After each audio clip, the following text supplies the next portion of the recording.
হাজারো কষ্টের মাঝে এবং ব্যস্ততার মাঝে এরপরেও যাচ্ছি রাজশাহীতে একটা ফোন ঠিক করতে। আমার বোনের ফোনটি নষ্ট হয়ে গেছে, ওপো F19। ফোনটি নষ্ট হওয়ার জন্য ফোনটি ঠিক করতে যাচ্ছি রাজশাহীতে।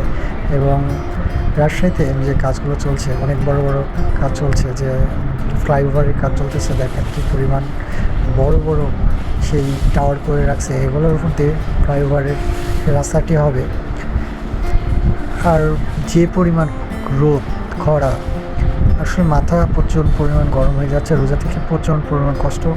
এর মাঝে যদি কেউ আসতে চান সন্ধ্যার পরে আসাটাই ভালো, কারণ রাস্তাতে যদিও কোনো জ্যাম নেই, এখন ফাঁকা ফাঁকা, তারপরেও সন্ধ্যার পরে আসাই বেটার। কারণ এই পরিমাণ রোদ পড়েছে যে আপনি রোজা থেকে যদি যান প্রচুর কষ্ট হবে এই রোদে। আমাদের রাজশাহীতে আসলে সবুজ গাছপালা আছে অনেক, তারপরেও এত পরিমাণ যে রোদের তাপ, আরও প্রচুর পরিমাণ গাছপালা লাগানো দরকার। যত পরিমাণ ফুল গাছ আছে আরও ঘন হয়েছিল গাছ, আরও যা দেখছেন অনেক বেশি গাছ ছিল, এখন বর্তমানে অনেক গাছ নেই, তারপরেও যা আছে অনেক বেস্ট, দেখতে অনেক সুন্দর লাগছে। যদিও তারপর একটু ভিডিও করার চেষ্টা করলাম, যে দেখেন কত সুন্দর গাছগুলো আছে। আর এর মাঝেই আমি বাসায় ফেরার চেষ্টা করছি কাজ শেষে প্রায়। আমার যত তাড়াতাড়ি বাসায় ফেরা যায়, কারণ এত রোদে থাকা, রাজশাহীতে থাকা খুব কষ্ট, কারণ প্রচুর পরিমাণ তাপ। বুঝতেই পাচ্ছেন যে কী পরিমাণ তাপ পড়েছে। একদম আকাশ পরিষ্কার পরিচ্ছন্ন, রাস্তা যে সুন্দর, কিন্তু প্রচুর পরিমাণ বালি। হালকা একটু যদি পরিষ্কার পরিচ্ছন্ন কর্মী বা সিটি কর্পোরেশনের মাধ্যমে যদি একটু পানি দেয় রাস্তাতে, অনেক ধুলাবালিগুলো কমবে। রাস্তাতে প্রচুর পরিমাণ ধুলাবালি।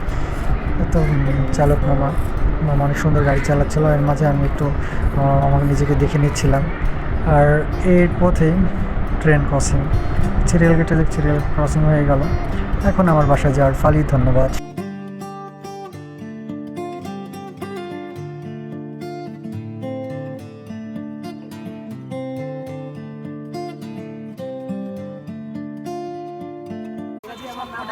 ভাগে ভাগে সবই আপনি ঠেকা দিয়ে চলে গেছে, তাই আপনি ট্রেনের নাম কি তোমার? তাবাসসুম।